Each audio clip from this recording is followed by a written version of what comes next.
The cold winds of April 5, 1945, swept across the small village of Novaya Kalitva, just east of the Elbe River in Germany. 43-year-old Vera Sokolova, a mother of four from the Russian village of Yeropkino, stood frozen in disbelief, her weathered hands trembling as she held a curved yellow object unlike anything she had ever seen before. She had followed the American supply trucks for nearly 3 miles, along with 27 other villagers, mostly women, children, and the elderly, desperate for any provisions they could beg or barter for. What Vera now clutched was not bread or salt or even chocolate, but something the young American sergeant called a banana. What she witnessed in that moment defied 25 years of Soviet indoctrination about the capitalist West and its supposed deprivations. It was like holding a piece of the sun, Vera later wrote in a letter to her sister. The American boy showed me how to peel it, laughing at my confusion. When I tasted it, I wept. How could our leaders tell us these people were starving when they had such miraculous food in such abundance? The soldier gave bananas to all the children around me casually, as if they were nothing special. He had a crate full of them. A whole crate of this golden fruit that none of us had ever seen. Sergeant Thomas Wilson of the 82nd Airborne Division recorded the encounter in his field journal that evening. Handed out some bananas from our rations to local Russian refugees today. You'd think I was giving them gold. One old woman kissed my hands and crossed herself. They'd never seen bananas before, never even heard of them. Made me wonder what else they don't know about our world. What Sergeant Wilson could not fully comprehend in that moment was that he had delivered more than exotic fruit. He had shattered a carefully constructed worldview. For Vera Sokolova and countless others like her, the simple banana became irrefutable evidence that the Soviet narrative about the West was built on lies. The encounter would mark the beginning of a profound ideological crisis that would spread through displaced Russian communities along the Eastern Front in the final days of World War II. The story of these Russian villagers and their discovery of American abundance did not begin on that April day in 1945. It was the culmination of decades of isolation, propaganda, and cultivated ignorance about the outside world.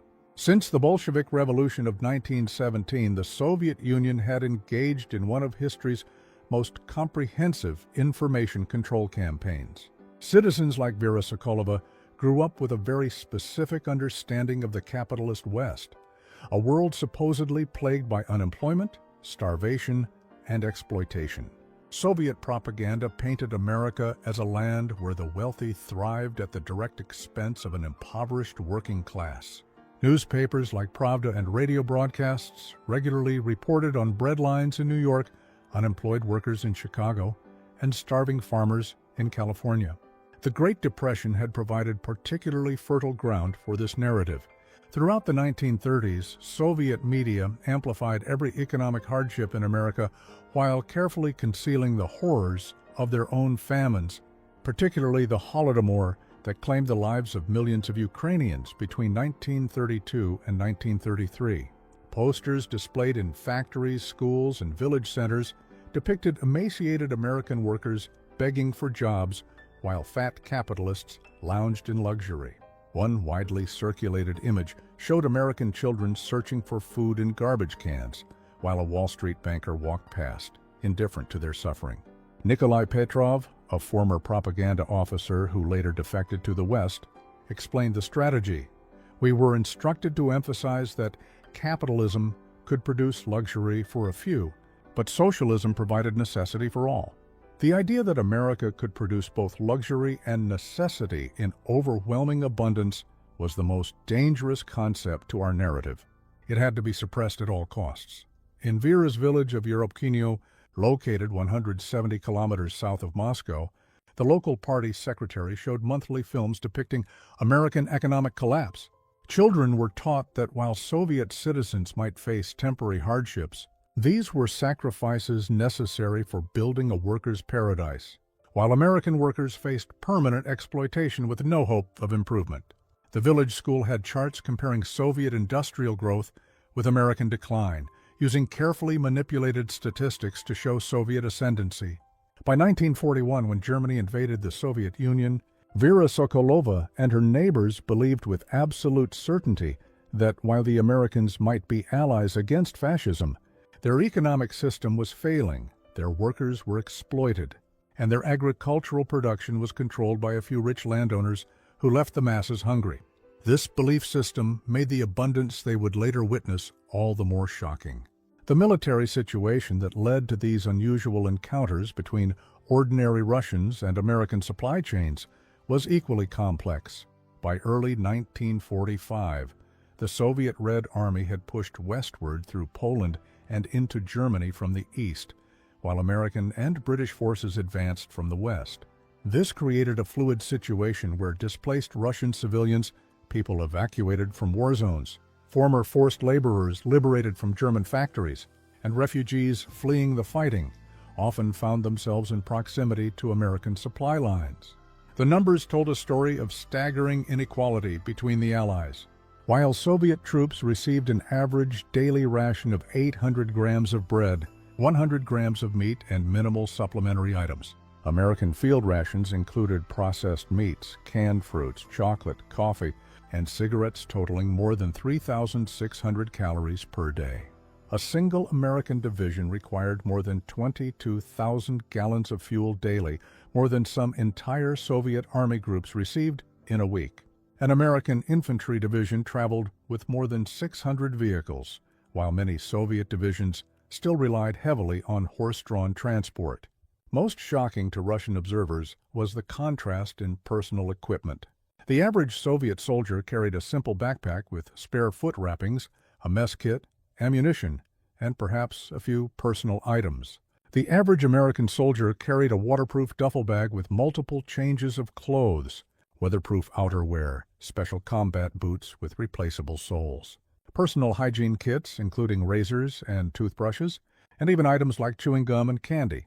What appeared to be basic necessities to American troops represented unimaginable luxury to their Soviet counterparts. Yet these military disparities were just the beginning. The truly transformative encounters came when Russian civilians witnessed the American supply system in operation. This is where Vera Sokolova's banana became more than just an exotic fruit. It became evidence of an impossible reality.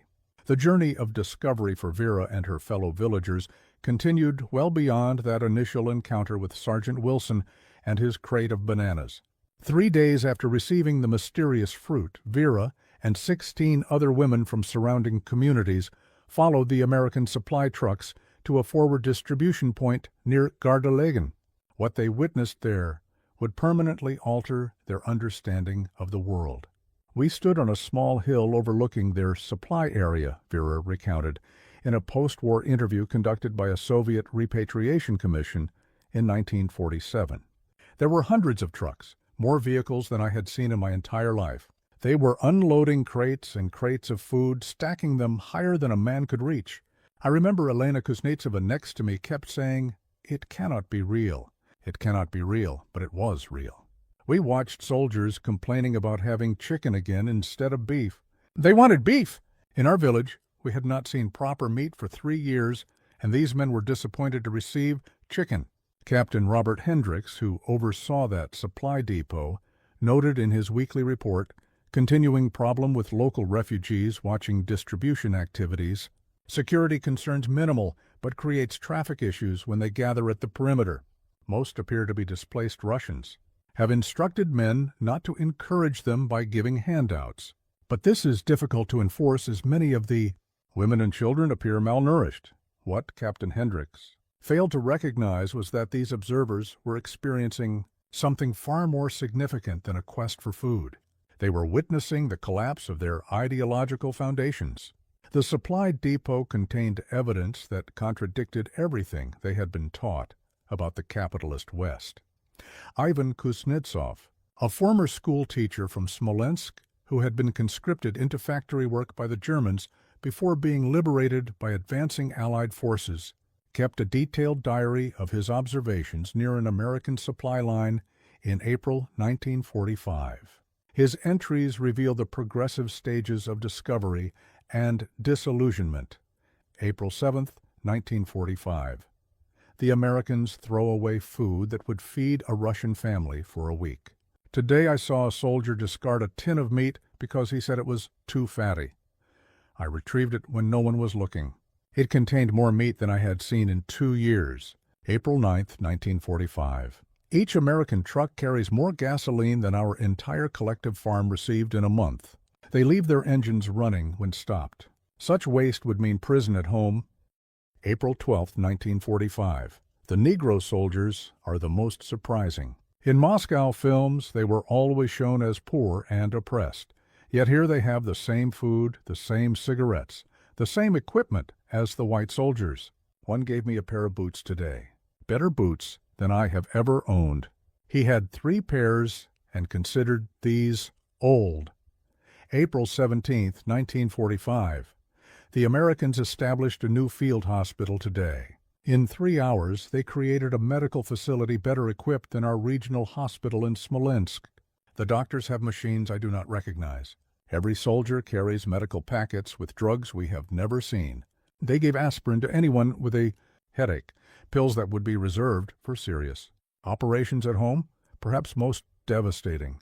To Soviet believers was the casual attitude Americans displayed toward their abundance. Sergeant Frank DeLuca of the 79th Infantry Division recalled, "These Russian ladies would come around our mess tents and we'd give them our leftovers. One time, this woman burst into tears when I tossed out half a can of peaches. Turns out she hadn't tasted fresh fruit in 2 years. After that, I started saving stuff I knew they'd want. It felt weird, these people treating our garbage like treasure." For Maria Petrova, a 26-year-old mother from Kursk, the moment of truth came through chocolate. The American sergeant gave my son Mikhail a brown bar wrapped in paper, she later told Soviet investigators. I thought it must be very precious and told Mikhail to save it for a special occasion. The sergeant saw this and laughed. He took out a box from his vehicle and gave us 20 more bars. 20, he told me through gestures to let Mikhail eat one now. When I saw my child's face as he tasted chocolate for the first time, that was when I knew we had been deceived about everything. The American supply trucks themselves became objects of wonder and disbelief. Vera Sokolova described them as moving mountains of metal larger than our village meeting hall, roaring down roads with more food than our entire district received in a month. The 6x6 trucks, the deuce-and-a-halfs, the GMC CKTVs, these vehicles represented industrial capacity beyond Soviet comprehension. A single American convoy might contain more motorized transport than many Russians had seen in their lifetime. Private Henry Schultz, a driver with the Quartermaster Corps, wrote home, "The Russians follow our trucks for miles. At first we thought they were just hungry, but now I realize they're studying everything, how the trucks work, how we maintain them, how many we have." One old fellow kept pointing at my spare tire and then at my regular tires, amazed they were identical. Turns out in Russia, having matching tires on a vehicle was unusual. Everything was patched together, mismatched, repaired instead of replaced. The discoveries extended beyond food and vehicles. Clothing became another revelation. Lyudmila Ivanova, a 34-year-old seamstress from Voronezh, encountered American Women's Auxiliary Corps members in late April 1945. Their uniforms were made of better fabric than our wedding dresses, she recorded in a letter confiscated by Soviet repatriation authorities. Each woman had identical items, same stitching, same buttons, same quality. In our cooperative, we fought over scraps of decent cloth. These American women had multiple uniforms and complained if a button was loose. They showed me their personal clothes, dresses, skirts, blouses, all machine-made, all perfect. I examined the stitching and could not believe the precision. No human hand could sew so perfectly. The American PX, post-exchange system, became legendary among Russian observers. These mobile stores, following just behind the front lines, offered American soldiers everything from toiletries to canned goods, cigarettes to candy, all at subsidized prices. Nikolai Baranov, a former Red Army lieutenant who had been captured by the Germans in 1943 before being liberated by American forces, described his first encounter with a PX in terms that would later cause his interrogation by NKVD officers. It was like a fairy tale market that followed the army. The Americans had created stores in tents that moved with them. Stores near the fighting, with more goods than I had seen in Moscow before the war. The soldiers used little books of paper they called scrip to buy whatever they wanted. No ration cards, no queuing for hours, no special privileges for officers. Any private could walk in and purchase chocolate, cigarettes, razors, soap, luxuries our generals could not obtain. The scale of American medical care proved equally shocking. Valentina Orlova, a nurse from Kharkov who had been taken to Germany as a forced laborer, found herself assisting in an American field hospital in the closing weeks of the war. Her testimony, later used in her trial for anti-Soviet agitation, revealed the gulf between Soviet and American capabilities. Their medicine cabinets contained more antibiotics than our entire city hospital in Kharkov. They gave penicillin injections for infections we would treat with home remedies and prayer. They transfused blood as a routine procedure, while we had considered it extraordinary. Most impossible to believe, they had vehicles designed only for carrying the wounded, with special beds that could be removed quickly, with cabinets of medicine and equipment inside. Hundreds of these vehicles. They called them ambulances, and they were used for nothing else but saving the injured. The revelation of specialized vehicles proved particularly powerful. In the Soviet Union, most vehicles served multiple functions out of necessity. The concept of purpose-built vehicles for specific tasks, ambulances, mobile kitchens, repair trucks, fuel tankers, represented an industrial capacity that contradicted everything Russians had been taught about capitalist inefficiency. The differences in communication technology created another domain of disbelief. Galina Smirnova, a telegraph operator from Leningrad, observed American Signal Corps operations with professional interest and mounting despair. Every American company had more radio sets than our entire division, she noted in a journal later found during her arrest for spreading harmful falsehoods in 1946. They spoke to units hundreds of kilometers away as easily as I might call across a room. Every officer carried a small talking device. They strung telephone wire faster than we could march. A message that would take our runners hours to deliver traveled instantly in their network. For many Russians, these discoveries came in waves of escalating impossibility. First came the shock of abundance, the simple fact that Americans possessed so much. Then came the realization of quality, that American goods were not just plentiful, but superior in design and construction. Finally, and most devastatingly, came the understanding of scale, that this abundance was not limited to elite units or showcase examples, but extended throughout the entire American military machine. The mathematics of American abundance proved particularly distressing to Soviet true believers. Mikhail Leonov, a former accountant and dedicated Communist Party member, attempted to calculate the industrial capacity required to supply what he witnessed. His notes, confiscated when he was arrested in 1946 for economic sabotage, revealed a man desperately trying to reconcile the irreconcilable.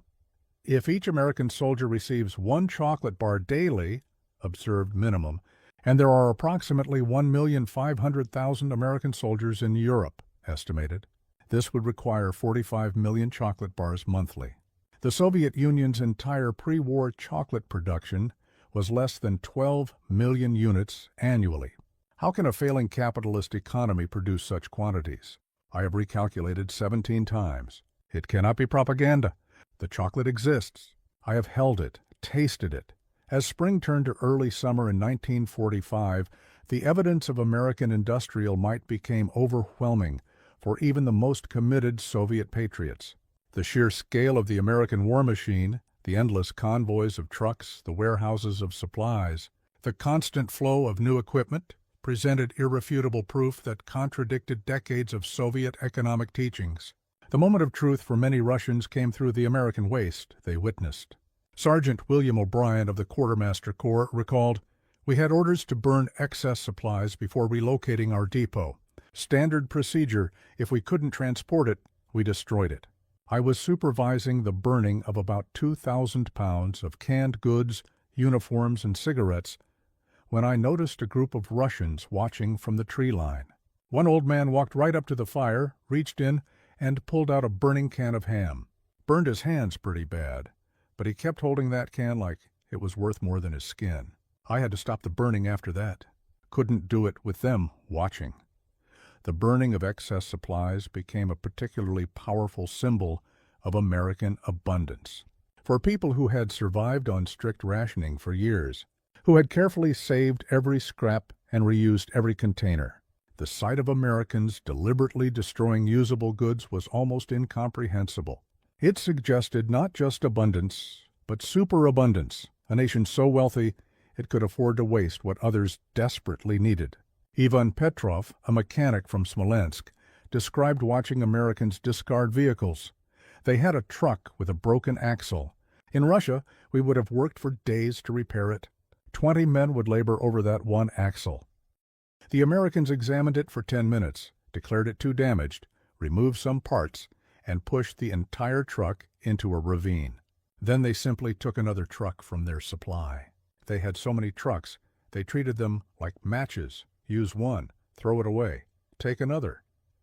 The American system of standardized, replaceable parts represented another revelation.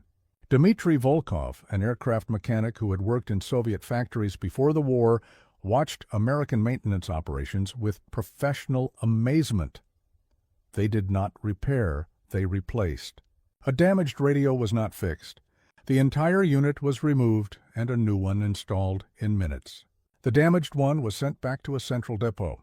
They had boxes full of identical parts. Every engine, every wheel, every weapon of the same type used identical components. In our factories, we machined each replacement part individually to fit specific machines. For Soviet citizens raised on stories of heroic workers improvising repairs and overcoming material shortages through ingenuity, the American approach seemed simultaneously wasteful and miraculous. It represented a fundamentally different approach to industrial production, one based on standardization, interchangeability, and abundance, rather than individualized craftsmanship born of necessity. The overwhelming evidence of American productive capacity extended beyond military supplies. When interaction with American troops became possible, Russians discovered personal items that contradicted everything they had been told about life in the United States. Letters home, photographs, and personal effects carried by ordinary American soldiers revealed a standard of living that seemed fantastical to Soviet observers. Alexandra Ivanova, a schoolteacher from Kiev, recalled examining an American soldier's wallet. He showed me pictures of his home in a place called Nebraska. A normal farmer, not wealthy, yet his house was larger than our school building. In the background was his personal automobile. He had mechanical devices in his kitchen that washed dishes without human effort. His children stood in the picture wearing clothes that would have been suitable for Soviet May Day parades. This was not an officer or commissar, but a common soldier, a farmer. Perhaps most devastating to the Soviet worldview were the African-American soldiers serving in segregated units. Soviet propaganda had consistently portrayed Black Americans as the most oppressed group in the United States, living in extreme poverty and suffering constant violence. While American racial segregation was very real and unjust, the relative prosperity of even segregated Black troops contradicted the Soviet narrative of total deprivation. Nikolai Kuznetsov, a factory worker from Tula, wrote in a letter to his brother, "The Americans have Negro soldiers who are treated poorly in some ways. They have separate areas and do not mix with the white soldiers. Yet even these supposedly most oppressed Americans have better boots than our officers, better food than our factory directors, and more cigarettes than I have seen in my lifetime. If these are the poorest Americans, what must the wealthy ones possess?" The physical appearance of American troops themselves became evidence that contradicted Soviet propaganda. Russian civilians noted that American soldiers were noticeably taller, heavier, and healthier looking than their Soviet counterparts. Decades of better nutrition had created a visible physical difference that propaganda could not explain away. Dr. Sergei Petrov, who had trained as a physician in Leningrad before the war, conducted informal measurements of American and Soviet soldiers in a displaced persons camp where he worked in May 1945.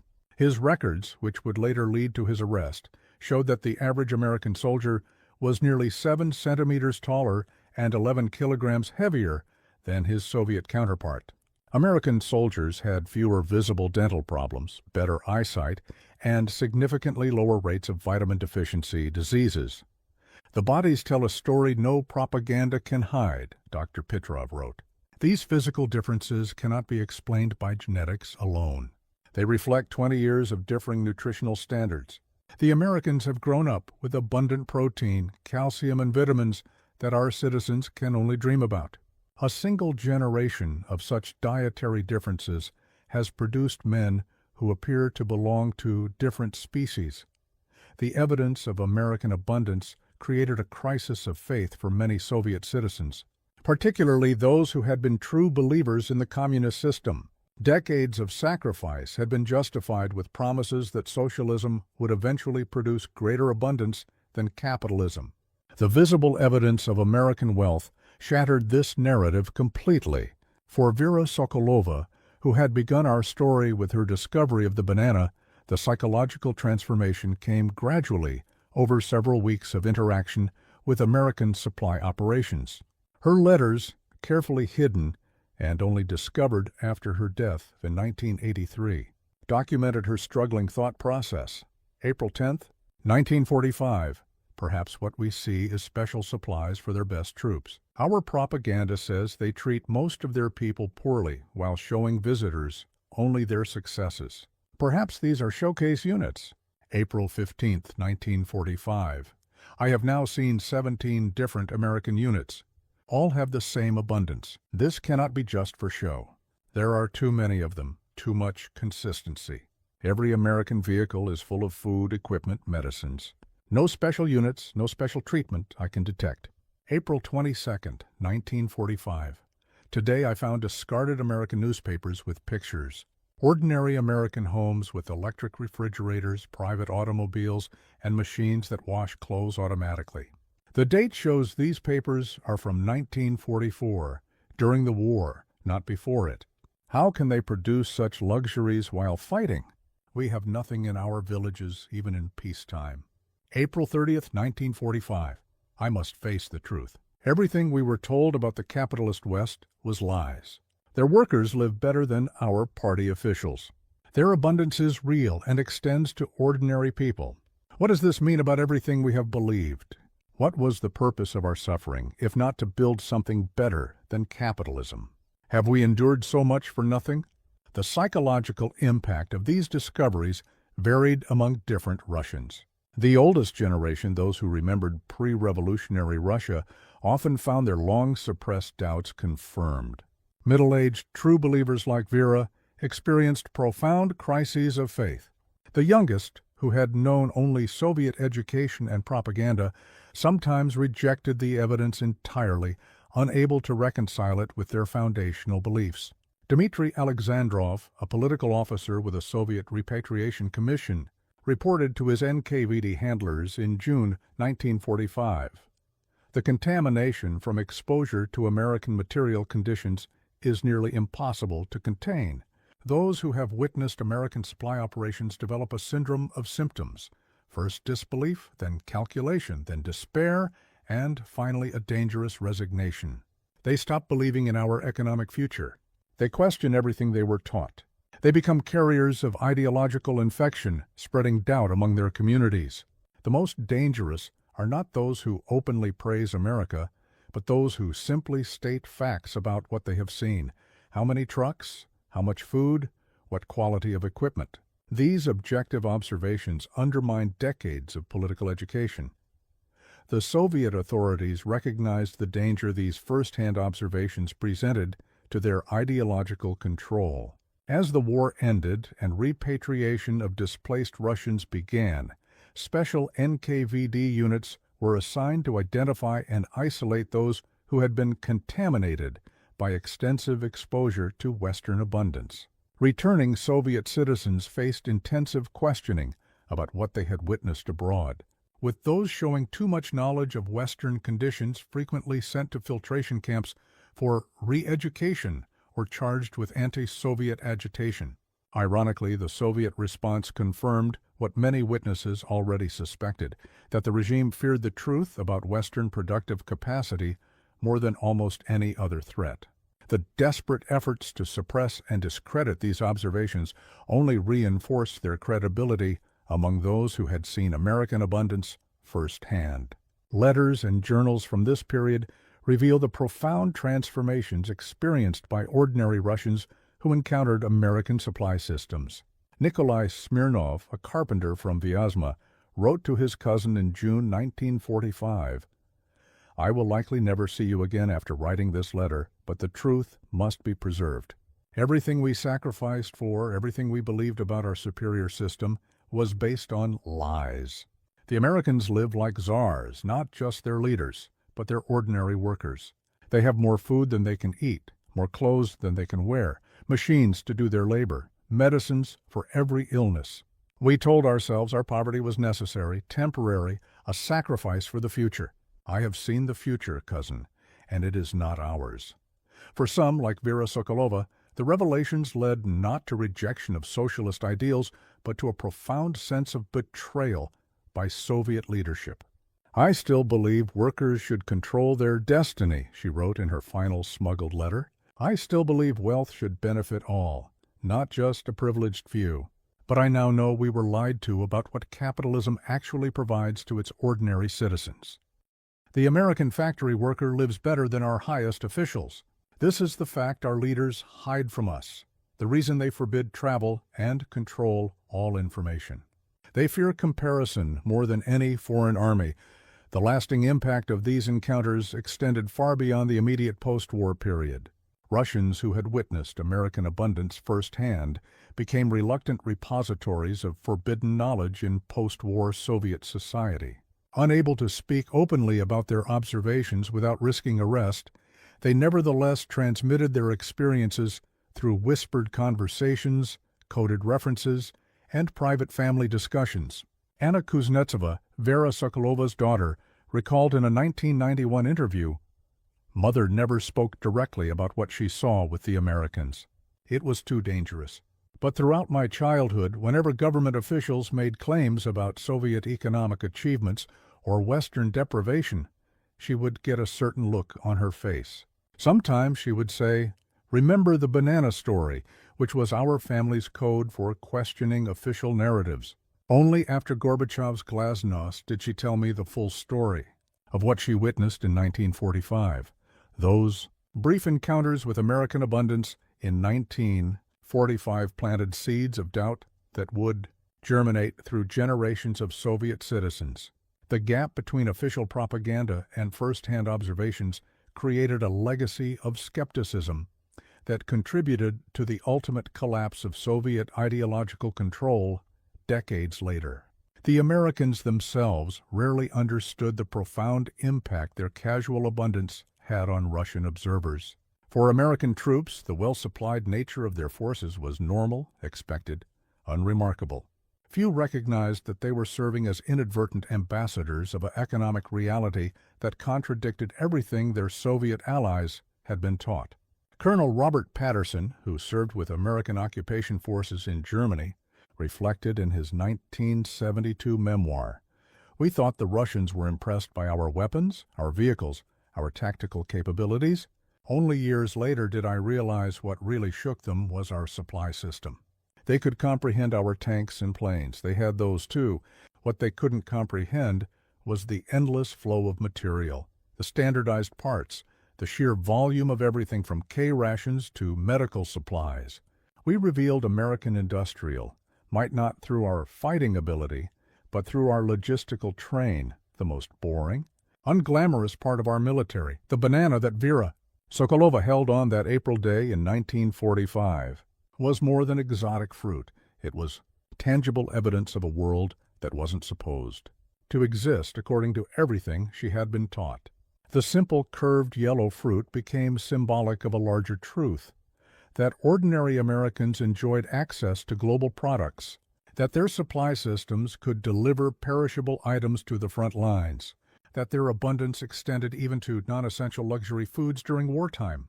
In the decades that followed, the banana story would be repeated in countless variations throughout the Soviet Union, always in private, always with the understanding that such observations contradicted official doctrine. Similar stories emerged from Soviet citizens who encountered Western abundance in other contexts. Diplomats posted abroad, sailors visiting foreign ports, participants in cultural exchanges. Each wave of exposure created new cracks in the ideological foundation. By the 1980s, when Soviet consumer goods shortages became severe, the accumulated weight of these observations contributed to a collapse of faith in the system itself. The memories of American abundance witnessed by people like Vera Sokolova had been preserved and transmitted across generations, creating a persistent counter-narrative to official Soviet economic claims. In 1989, as the Berlin Wall fell and Eastern European socialist governments collapsed one after another, an elderly Mikhail Leonov, the same accountant who had once desperately calculated American chocolate production, was interviewed by a Western journalist in Moscow. Asked if he was surprised by the collapse of the socialist bloc, he laughed. The surprise is not that it collapsed now, but that it lasted so long after what some of us saw in 1945. When I watched American troops burn excess supplies rather than transport them, I knew our system was doomed. The only question was when we would finally admit what many of us already knew. For Vera Sokolova, who passed away in 1983 without seeing the final collapse of the Soviet system, the banana remained a personal symbol of both disillusionment and hope. In her final journal entry, found among her possessions after her death, she wrote, "I have lived a life divided by a banana." Before that day, in April 1945, I believed what I was told about our system and the West. After that day, I knew such claims required evidence. The banana taught me to question, to calculate, to compare. It was a hard lesson that cost me much, but truth, even uncomfortable truth, is better than comfortable lies. I hope my grandchildren will live in a world where they can taste not just bananas, but the fruit of honest information, the story of Russian villagers discovering bananas from American supply. Trucks in 1945 is more than a fragile anecdote about cultural differences or wartime encounters. It represents a fundamental moment of truth when propaganda collided with reality, when carefully constructed narratives collapsed in the face of observable evidence, and when ordinary people were forced to reconsider everything they had been taught about the world. The simple yellow fruit became the physical embodiment of a larger truth, that systems built on information control cannot forever withstand the evidence of direct observation. In that brief window between the closing months of World War II and the descent of the Iron Curtain, thousands of Soviet citizens glimpsed a reality their government had tried to hide. They saw not just American military might, but American productive capacity, not just Western weapons, but Western abundance.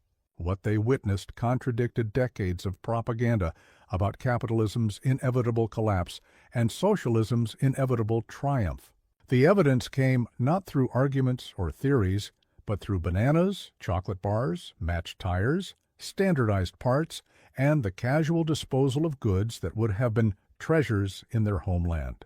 As one elderly Russian woman told an American journalist in 1992, summing up decades of forbidden knowledge, "We followed your trucks in 1945 and discovered the truth.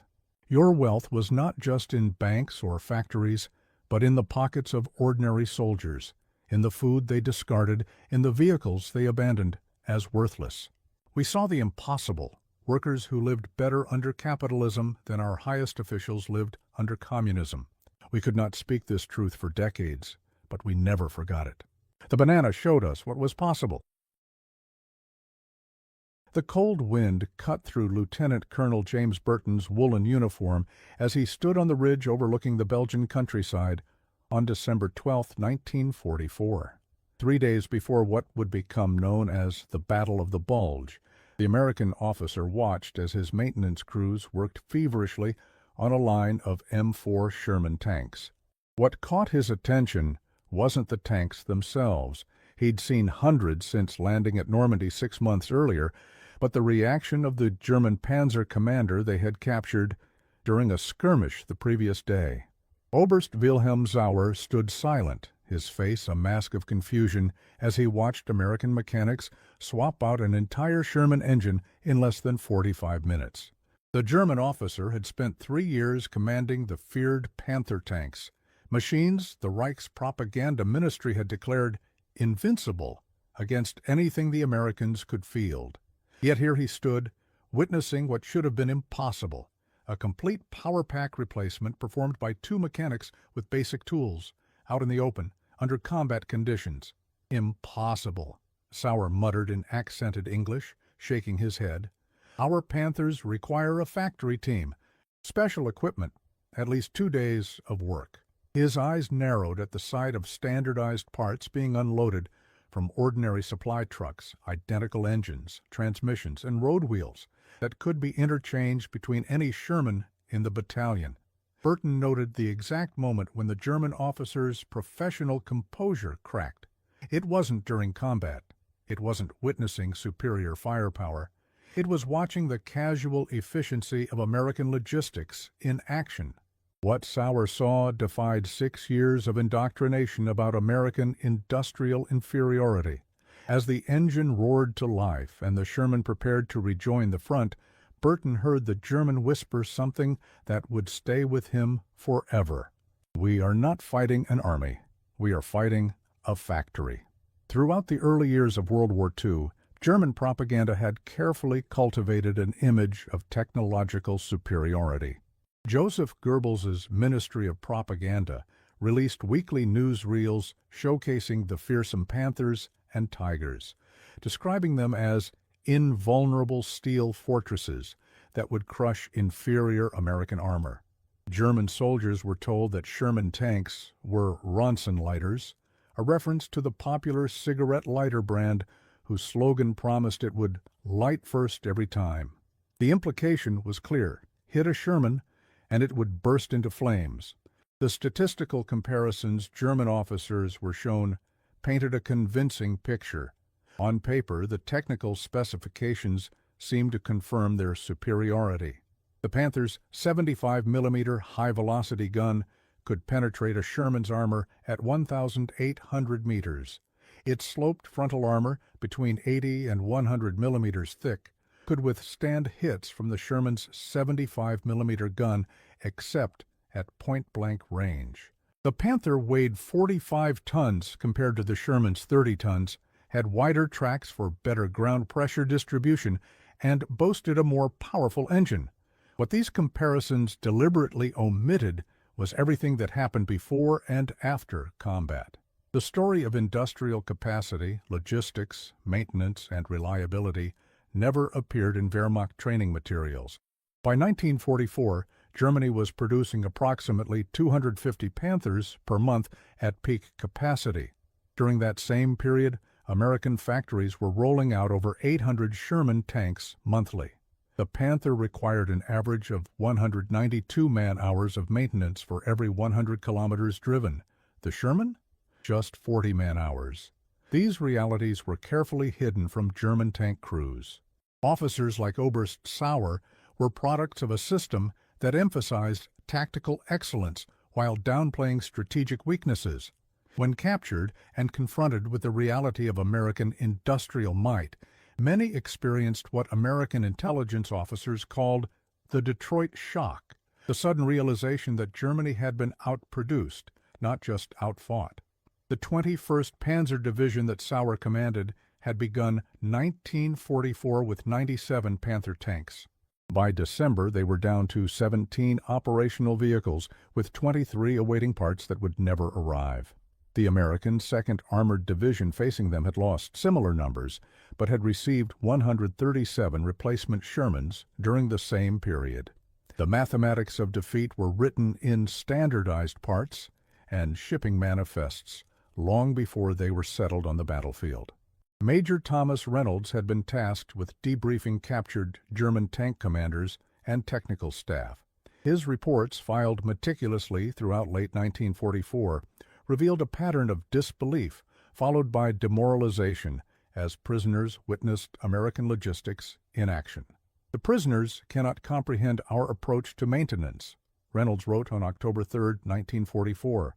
When shown our battalion's repair depot, several officers refused to believe what they were seeing was standard procedure rather than a demonstration staged for their benefit.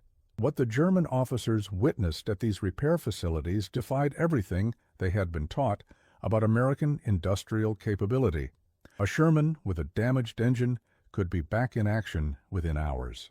A Panther with similar damage might be sidelined for weeks awaiting specialized parts or technical teams from Germany.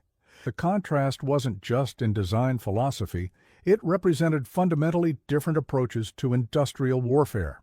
The journey of discovery for many German tank officers began not in combat, but in American prisoner of war camps, where they were often housed near vehicle maintenance depots. Captain Heinrich Müller of the 2nd SS Panzer Division recorded his observations in a diary that American intelligence later translated. January 3, 1945. Today, I watched as they repaired 5 damaged Sherman tanks. The procedure was unlike anything I have witnessed in 6 years of panzer service. The Americans do not attempt complex field repairs.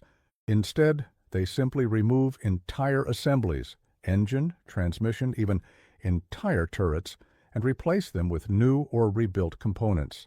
The damaged parts are sent to rear echelon facilities or back to the United States. The speed is astounding.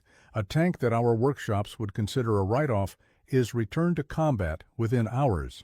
Miller's account highlighted the standardization that made such repairs possible. Every Sherman tank that rolled off American production lines was built to identical specifications. Parts were completely interchangeable, not just between tanks of the same production batch, but between tanks manufactured in completely different factories by different companies. A Sherman built by Chrysler could accept an engine from one built by Ford without any modification. This level of standardization was foreign to the German tank industry, where even Panthers from the same factory often required custom fitting of components. German engineering culture prized craftsmanship and technical excellence over mass production efficiency. The result was tanks that were individually impressive, but collectively vulnerable to the attrition of modern warfare. Lieutenant Werner Schmidt, a Panther technical officer captured near Aachen in October 1944, described his first encounter with American logistics in terms that revealed both professional admiration and personal dismay. They brought in a Sherman that had taken a direct hit to the transmission. I expected they would abandon it, as we would a Panther with similar damage. Instead, a recovery vehicle arrived within 30 minutes. 2 hours later, the damaged tank had been completely stripped of its transmission. A new transmission arrived on an ordinary supply truck, not a specialized vehicle, just a standard truck. By evening, the Sherman was driving under its own power again. I have never witnessed such efficiency. It was as though they were changing a tire, not replacing a tank's transmission. Schmidt's observations weren't unique. Throughout American POW camps, German tank officers were discovering a reality that contradicted years of propaganda. The Sherman wasn't superior to the Panther in armor or firepower, but it didn't need to be. Its true strength lay in what military historians would later call systems superiority, the integration of design, production, logistics, and maintenance into a coherent whole. This revelation extended beyond tank versus tank comparisons. When German officers witnessed American supply operations, the scale often left them speechless. Major Ernst Hoffmann, a logistics officer with the 7th Panzer Division, recorded his impressions after being captured during the Allied advance toward the Rhine in early 1945. The Americans do not value individual vehicles as we do. Their approach to equipment is almost careless by our standards. They will abandon a vehicle for minor damage if repairs would take longer than replacement. What would be considered criminal waste in the Wehrmacht is standard procedure in the American Army. And yet, this apparent wastefulness is precisely why they are winning. They have so much materiel that conservation becomes inefficient. It is more effective for them to replace than repair. Hoffman's observation cut to the heart of the American advantage, abundance made possible by industrial capacity. By 1944, American factories were producing more than their German counterparts in almost every category of military equipment. The Detroit arsenal alone was manufacturing more tanks than all of Germany's factories combined. The Willow Run plant in Michigan was producing one B-24 bomber every 63 minutes at its peak, more aircraft in a month than Germany could build in a quarter. The numbers revealed a truth no propaganda could hide. Germany was losing a war of production before it lost the war of combat. In 1943, Germany produced a total of 1,948 tanks and self-propelled guns of all types. During that same period, American factories built 29,497 tanks. By 1944, the disparity had grown even wider, with American production reaching almost 60,000 armored vehicles. For tank commanders like Oberst Sauer, these statistics translated into daily realities on the battlefield. Each lost Panther was irreplaceable. Each lost Sherman was typically replaced within days. German units hoarded spare parts and babied their vehicles. American units operated with the confidence that supply chains would deliver whatever they needed. The psychological impact of this realization was profound. Lieutenant Karl Weber of the 3rd Panzer Division described his experience in a letter smuggled to his family from an American POW camp in February 1945. What I have witnessed here has changed my understanding of this war. The Führer told us that American workers were soft, undisciplined, and incapable of matching German craftsmanship. Yet I have seen the results of their factories, and it is we who have been outmatched. Their tanks are simpler than ours, yes, but they have thousands of them. Their spare parts arrive in endless supply. Their fuel trucks seem to never empty. We were told we had the best weapons in the world, but we failed to consider that the best weapon is the one that remains operational. Weber's letter reflected a growing recognition among German officers that propaganda had misled them about a fundamental truth of modern warfare. Industrial capacity often matters more than technical superiority. The Panther was, by most technical measures, a superior tank to the Sherman. Its gun was more powerful, its armor stronger, its theoretical combat performance higher. But technical specifications alone didn't determine battlefield outcomes. What happened next shattered 6 years of indoctrination for many German tank crews. As Allied forces pushed into Germany in early 1945, captured German officers were sometimes brought to observe American supply depots. The scale of these operations, football fields covered with tanks, trucks, and artillery pieces, made a more convincing argument than any interrogation. Colonel Heinrich Wagner of the Wehrmacht's Logistics Command recorded his impressions after being taken to an American supply base near Liège in January 1945. It stretches beyond sight, row upon row of tanks, each identical to the next, hundreds of them waiting for assignment to combat units. In Germany, we would consider this a year's production. Here, it is merely 1 month's shipment from a single port. And it is not just the quantity that astounds, but the standardization. Every vehicle, every component interchangeable with the next. We have been fighting as craftsmen against a modern factory. The depot Wagner described was one of dozens supporting the American advance. Each contained hundreds of vehicles, thousands of tons of ammunition, and millions of spare parts, all organized in a system so efficient that a request for equipment from the front lines could be fulfilled within hours, not the days or weeks required by German logistics.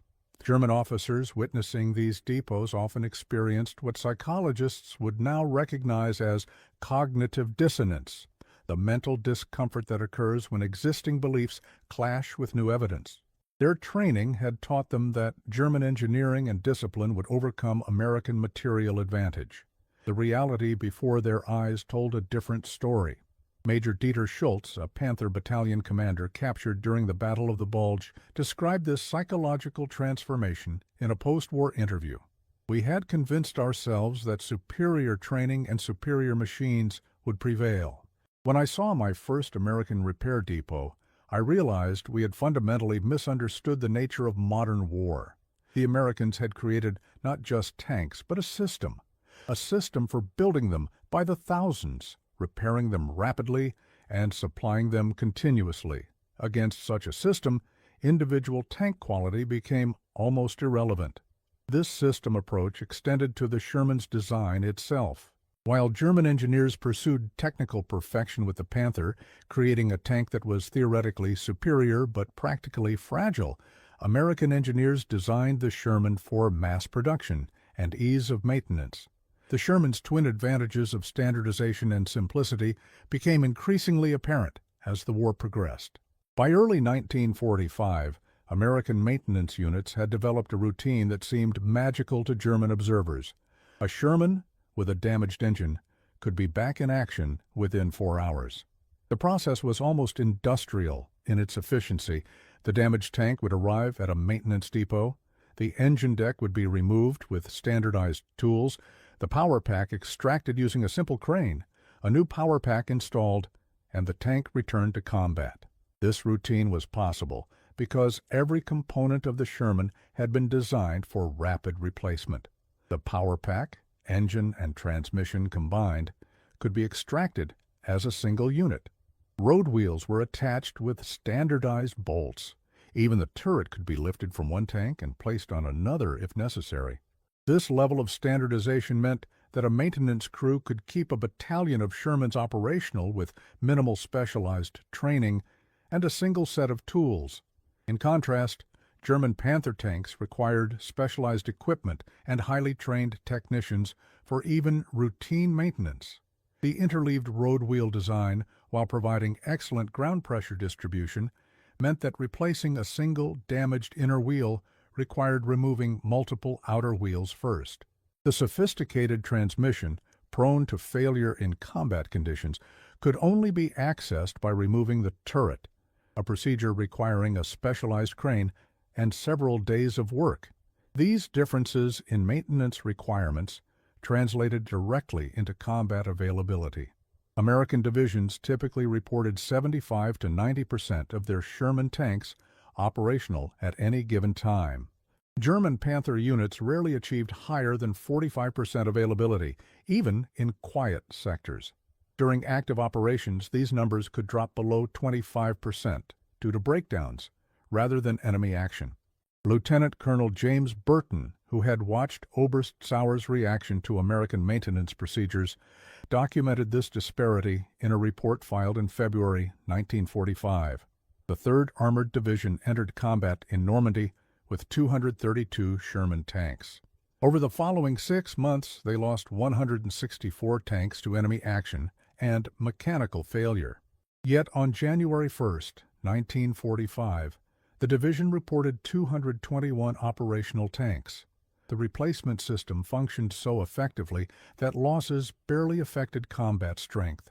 In contrast, captured documents show that the 2nd SS Panzer Division began the Normandy campaign with 79 Panthers, and by December had only 12 operational, with no immediate replacements available. For German officers raised in a tradition that valued quality over quantity, this approach seemed wasteful.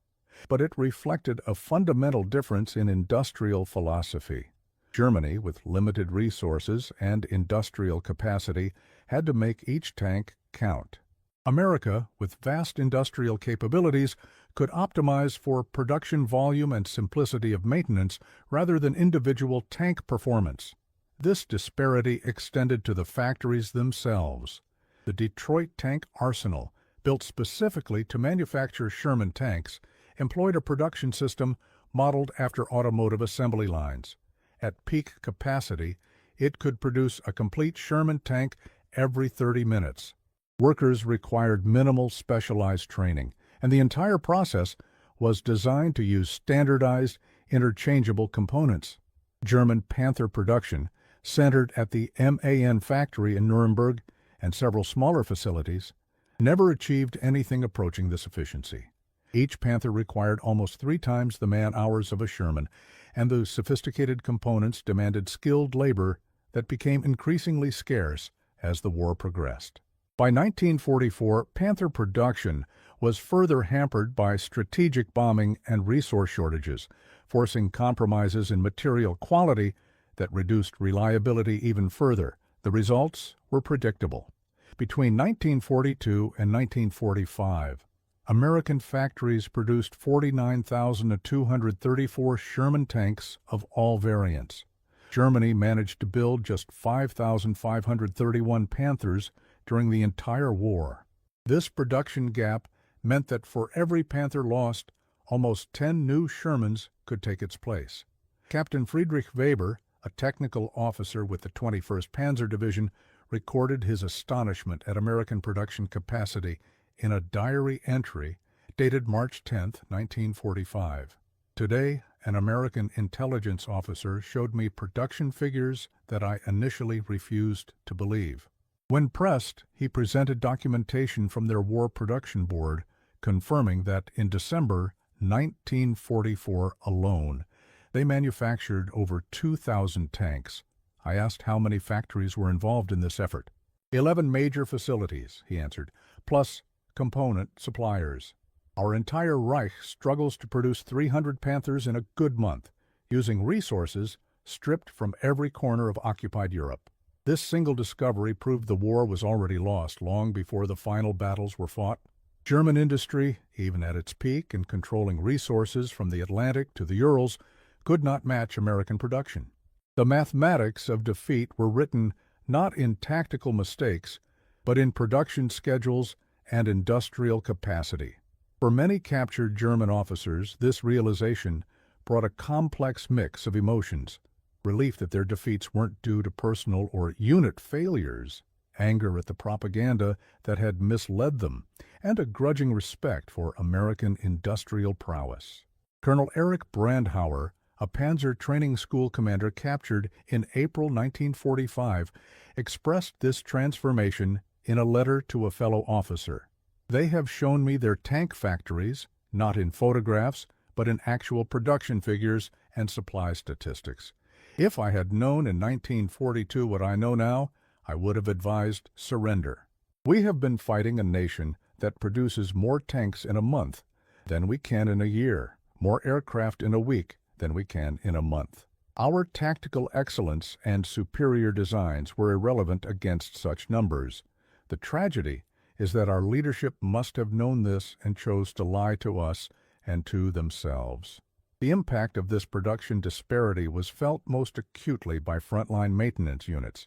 German tank maintenance companies operated under increasingly desperate conditions as the war progressed, cannibalizing damaged vehicles for parts and improvising repairs with whatever materials were available.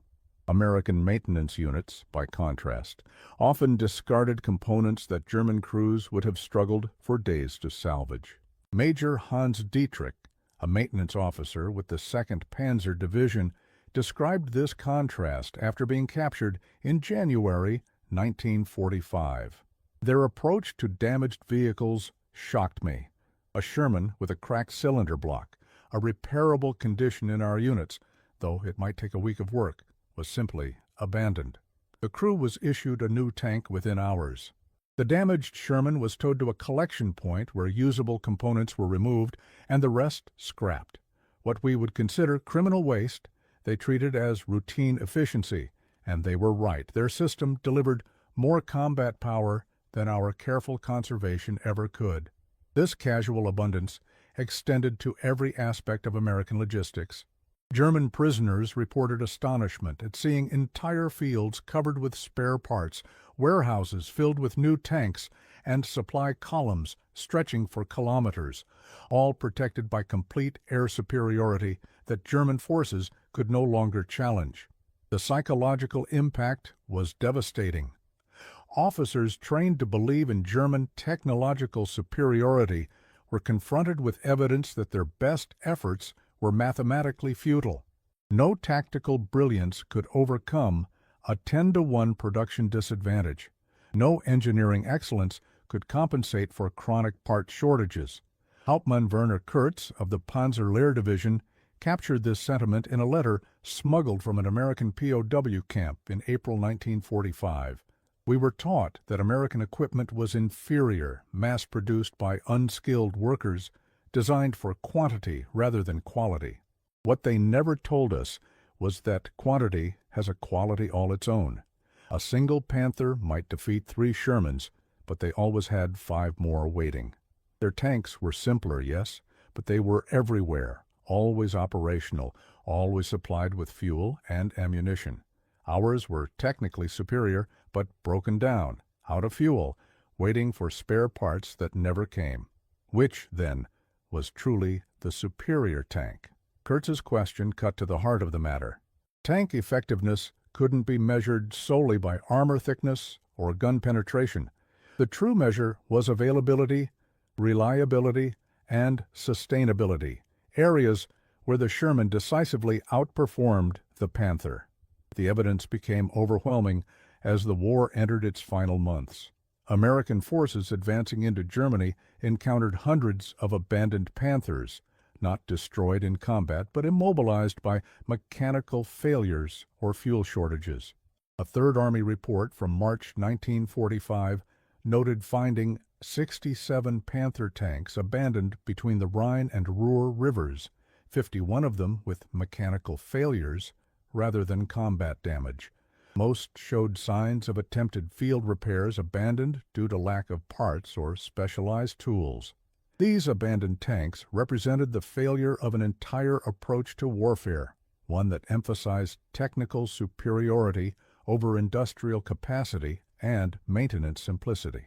The Panther was an impressive engineering achievement that ultimately failed as a weapon of war because it couldn't be produced, maintained, or operated in sufficient numbers. For German officers who had staked their professional identity on the superiority of their equipment, this reality was difficult to accept.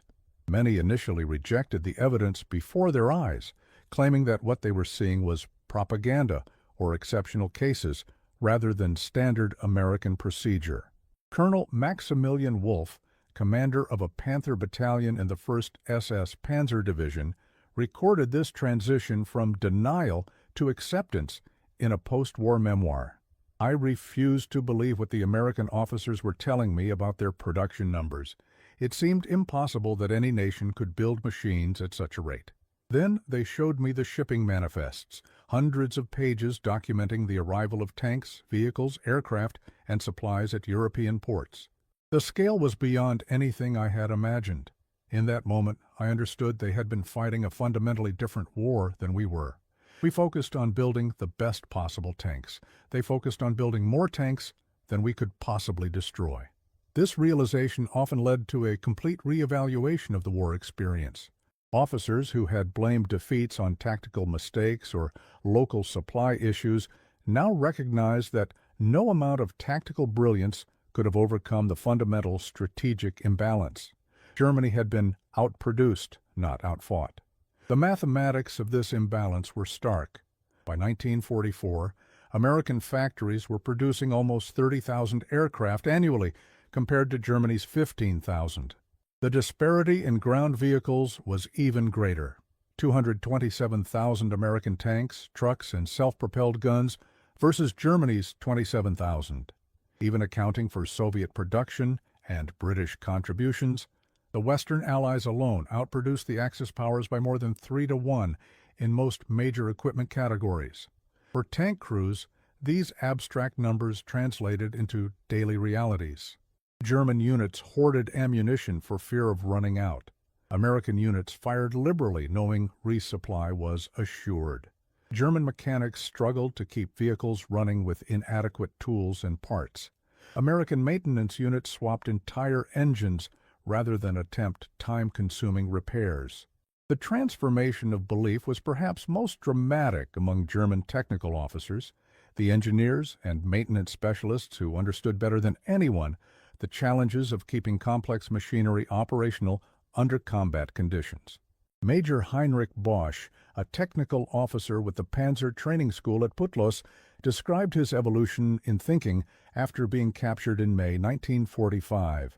For years, I taught our cadets that German engineering represented the pinnacle of tank design. I believed it myself. The Panther was a technical masterpiece, balanced armor protection, excellent gun, good mobility. What I failed to consider, what none of us adequately considered, was the entire system surrounding the tank. The Americans designed not just a tank, but an ecosystem of production, supply, maintenance, and replacement. Their approach wasn't about building the best possible tank, but the most effective tank system. In that competition, we were outmatched from the beginning. Bosch's insight reflected a growing recognition among German officers that they had been measuring the wrong metrics. Tank versus tank combat performance mattered less than sustained combat power over weeks and months of operations. A technically superior tank that couldn't be maintained or replaced became a liability rather than an asset. This recognition often led to a deeper questioning of German military and industrial philosophy. The emphasis on craftsmanship over standardization, on technical excellence over production efficiency, had created weapons that were individually impressive but collectively inadequate for the demands of industrial warfare. Technical Sergeant Walter Schmidt, a Panther maintenance specialist captured near Frankfurt in March 1945, described this philosophical shift. In German engineering tradition, we were taught that quality must never be sacrificed for quantity. A properly designed machine required proper materials, precise manufacturing, and skilled maintenance. The American approach seemed crude by comparison: simplification, standardization, interchangeability.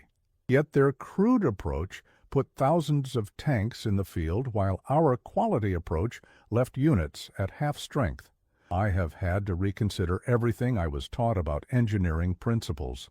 In warfare, availability trumps perfection.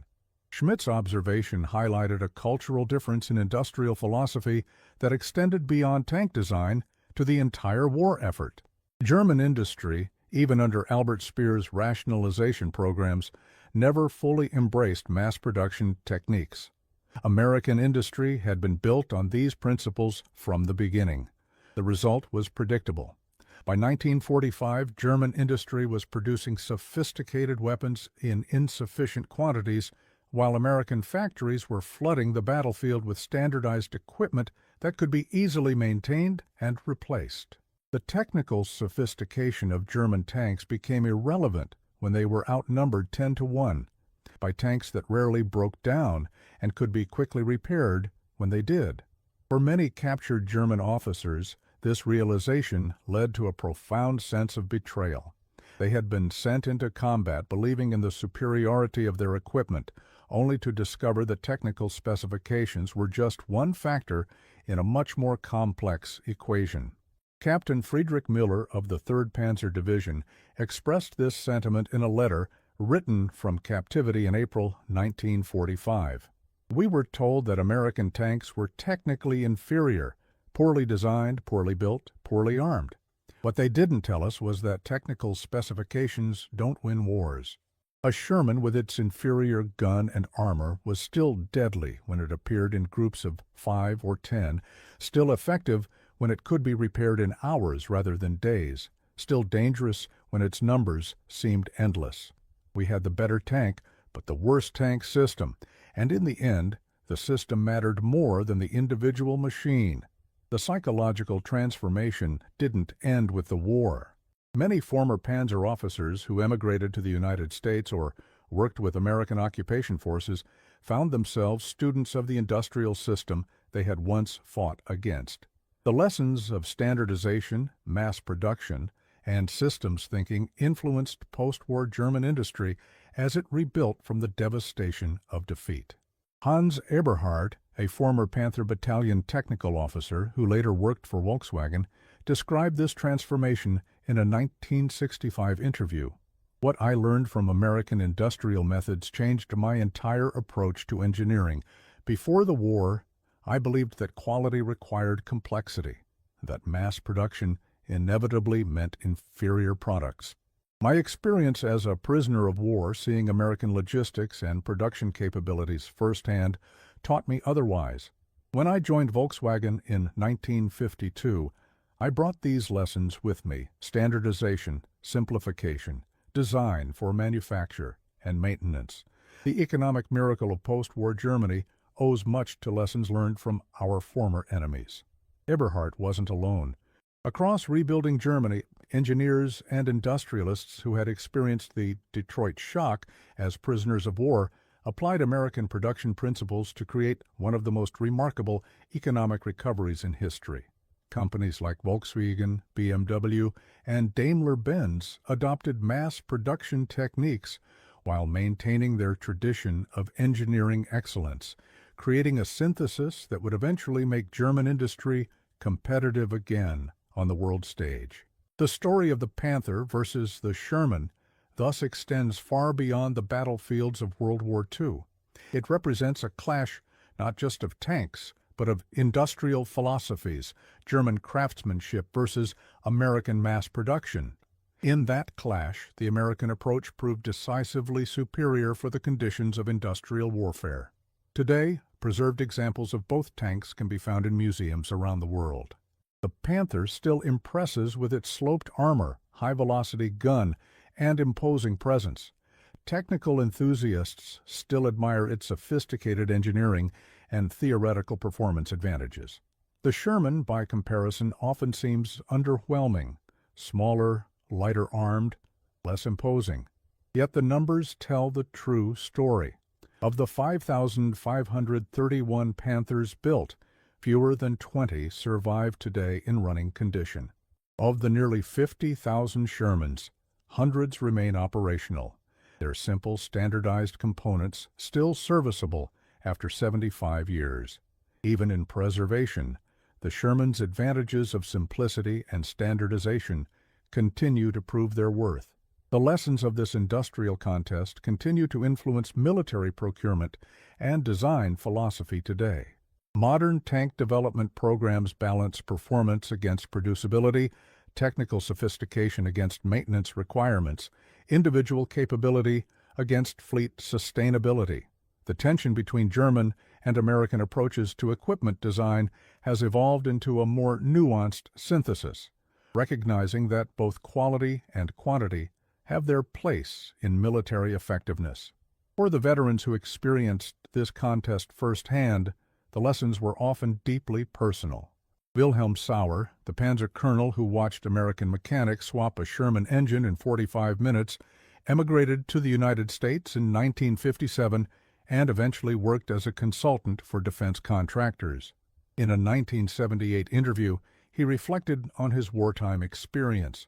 What I witnessed that day in December 1944 changed my understanding, not just of warfare, but of industrial organization. I had been trained to value technical perfection, to believe that superior engineering would prevail.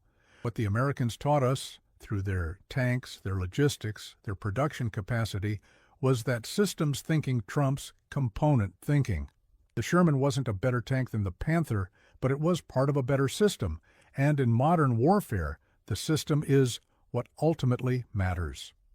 Sauer's insight captures the enduring legacy of the Panther versus Sherman contest. The technically superior tank lost to the more systematically effective tank. German engineering excellence was overwhelmed by American industrial might. And in that outcome lies a lesson that extends beyond military equipment to any complex technological enterprise. Success depends not just on the quality of individual components, but on the effectiveness of the entire system that designs, produces, deploys, and sustains them. The irony remains that German generals who dismissively called the Sherman a death trap lost over 500 of their supposedly superior Panthers to these mechanically reliable, easily maintained, and ultimately victorious American tanks. The true measure of a weapon isn't found in technical specifications, but in sustained combat effectiveness, a lesson written in steel across the battlefields of Europe, and one that continues to influence military thinking to this day.